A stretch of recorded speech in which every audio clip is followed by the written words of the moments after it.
Satyagraha. Origin and meaning of Satyagraha. The term originated in a competition in the news sheet Indian Opinion in South Africa in 1906. Madan Lal Gandhi came up with the word Satyagraha and won the prize. Later, Gandhiji changed it to Satyagraha and used it during his struggle in South Africa and later during the Indian independence movement. The concept of Satyagraha influenced Martin Luther King Jr.'s and James Bevel's campaigns during the civil rights movement in the United States and Nelson Mandela's struggle against apartheid in South Africa. The term Satyagraha is derived from Sanskrit words Satya meaning truth and Agraha meaning to adhere. Thus, Satyagraha means insistence or adherence on truth. Meaning of Satyagraha. A. Satyagraha was a method for resolving conflicts. B. Satyagraha was a method to arouse the conscience of the evil doer. C. Satyagraha was a method through which the oppressed people could fight against a mighty opponent. D. Satyagraha was a method for registering a peaceful protest against practices or laws or customs which is contrary to one's conscience. Thus, Satyagraha is a method that may be used not only to attain independence from foreign rule, but also to fight against any form of injustice from tyrannical or evil social practices. For example, Salt March of 1930 led by Gandhiji.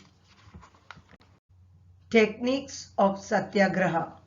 The techniques of Satyagraha formulated by Gandhiji are as follows.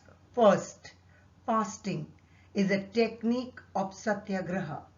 This method helps one to purify one's body, mind and soul as well as influence the opponent by changing his mind for the sake of good to others.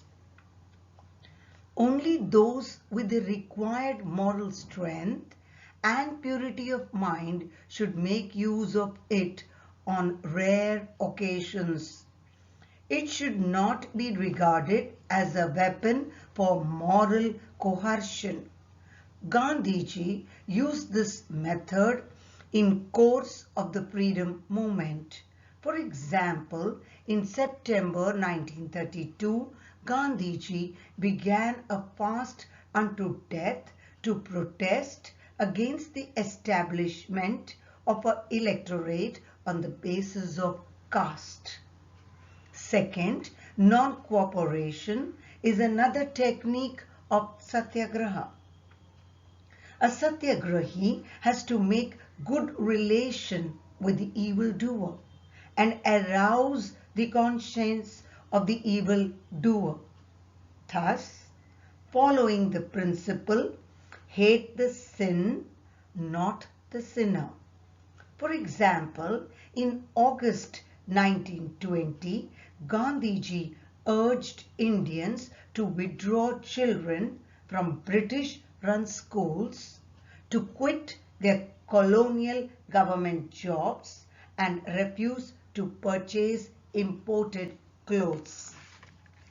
Third, civil disobedience is a technique used by the satyagrahi in their political fight. It is a mass resistance against the oppressive deeds of a government. It should be in the form of violent revolt. Gandhiji used this method during India's freedom struggle. For example, Dandi March, where Gandhi broke the salt law in April 1930. Fourth, Hartal, strike. Strike is used by workers for redressing their grievances by imposing on themselves suffering to change the minds of the mill owners to meet their demands. Strike also means stoppage of work as a protest to gain the attention of the public on a certain issue. It aims at the elimination of injustice, corruption, and other evils. Thus, strike as a weapon should be voluntary and non-violent. Example, the Champaran movement 1917 and the Quit India movement 1942. Fifth, Hijrat or voluntary migration. It means voluntary exile to escape from oppression and injustice. If it makes us angry or incapable of facing an issue as a satyagrahi, the best option is to leave the scene where there is oppression. Functions of a satyagrahi. A satyagrahi must remember and follow certain steps to achieve his objectives. First, self-sacrifice. A satyagrahi, while fighting for a just cause, must remember that self-suffering is superior in comparison to making others suffer. And self-sacrifice is better than others' sacrifice. A satyagrahi must remember never to use force against anyone because they stand for love and charity. Second, give opportunity. A satyagrahi must give his opponent opportunity to put forward his viewpoint. This gives the onlookers as well as each other to understand the merits and demerits of the claims. Third, peaceful resolution. A satyagrahi should create an atmosphere for peaceful resolution of the conflict or to find the truth which is acceptable to both parties. Fourth, live and let leap.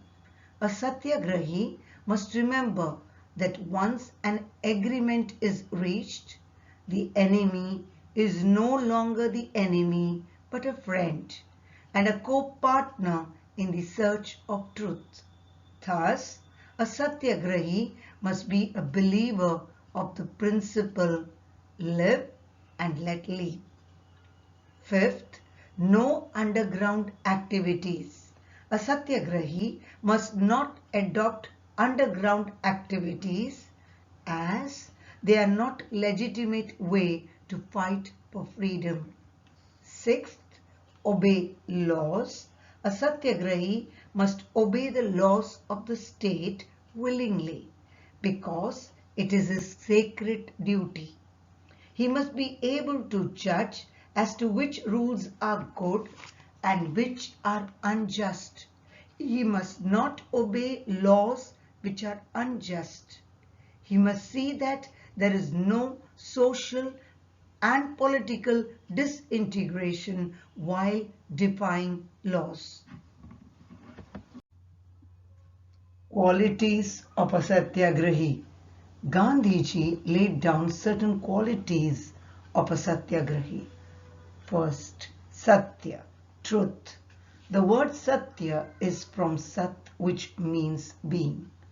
On sat depends true knowledge, known as chit and bliss, that is ananda. The three together form the word Sachitananda, which is one of the epithets of the Supreme Being. So to Gandhi, truth is God, and therefore Satya was important for a Satyagrahi. Hence, observance of truth was expected not only in speech but also in thought and in action. Second, ahimsa, non-violence. Ahimsa is the path through which one reaches truth. Violence leads to more violence, which hampers the clear vision, which is essential for the search of truth. The goal of ahimsa is to remove from the mind all hatred, jealousy, and desire to harm even those who harm us, and to extend love to all living beings, including snakes, tigers, etc. Thus, it is a remedy against exploitation and injustice. Gandhiji compared ahimsa to homeopathy medicine, which attacks the root of the disease without the patient tasting the bitterness of the medicine. A satyagrahi secures happiness when he does not injure the enemy and achieves victory by self-suffering. Third, brahmacharya.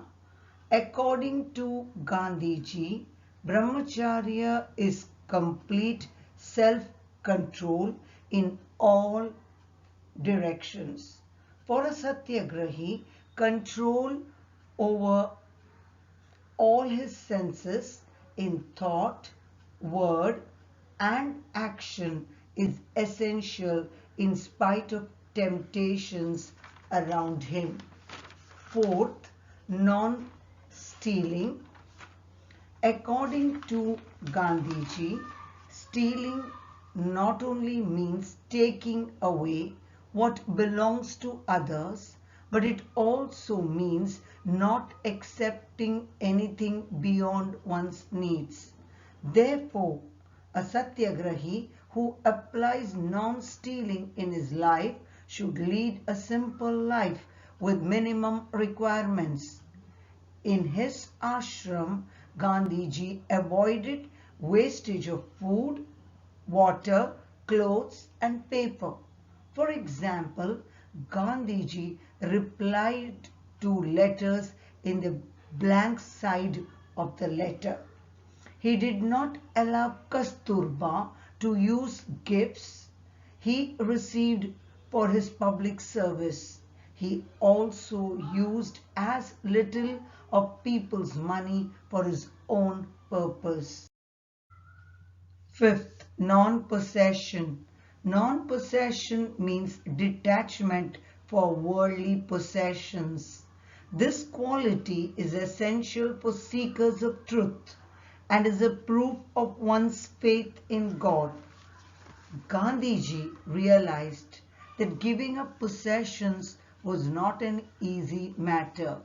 So he propounded the ideal of trustship for wealthy businessmen and landlords. It means they should not consider themselves as sole owners of their possessions, but as trustees of what has been bestowed to them by God. They must share their income from business or land among the employees or tillers to reduce the economic gap. Sixth, physical labor. Gandhiji was influenced by the idea of bread labor put forward by Leo Tolstoy. It means physical labor to earn one's daily bread.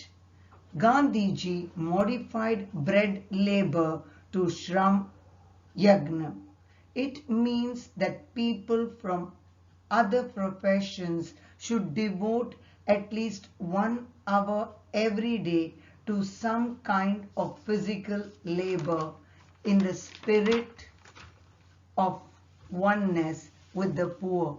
This provides recognition to dignity of labor.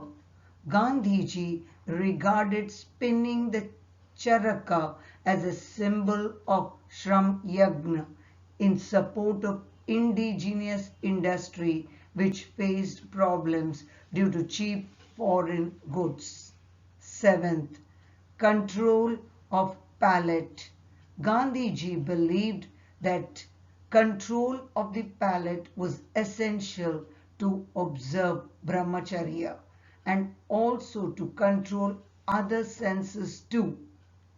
Gandhi believed that one should have simple food which enables a person to keep body and soul together.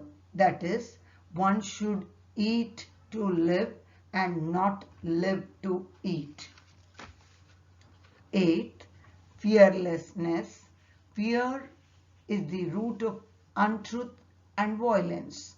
In order to realize truth, it is necessary to remove all fear because it strengthens our back, to raise our eyes and to face circumstances with steady gaze. The fear of wrongdoing is one we should not give up because it guards us against the growth of unwanted traits and helps us in going beyond ordinary fears. 9th, equal respect for all religions. In a multi-religious country, it is necessary to respect one's own religion as well as religions of other faiths. Gandhiji held that one should never consider one's own religion to be the only perfect religion. All should study one's own religion first and then other religions and appreciate the good points of other religions. 10th, Swadeshi. Indian markets were filled with cheap goods imported from England. This was the reason for impoverishment and lack of self-esteem among the people of India. So Gandhiji re-established the forgotten charaka to rejuvenate the Indian economy and Indian self-respect. This call for Swadeshi provided employment as well as affordable indigenously made khadi clothes. 11th, removal of untouchability. Gandhi regarded untouchability as cancer of Hindu society. He gave the name Harijan to the untouchables and believed that they were the children of the same God. Therefore, there should be no barriers between people and all should work for their upliftment. Thus, Gandhiji believed in equality of all men irrespective of color, race and calling. Thus, the satyagrahi must have utmost faith in God. This faith gives strength to endure the brute force of the authorities. He must also strengthen his body by hatha yoga. He must have patience, purpose, and must not be swayed away from duty by anger or passion. At the same time, he must not go after wealth and fame. He must follow the path of purity, fearlessness, and firmness to fulfill his objectives.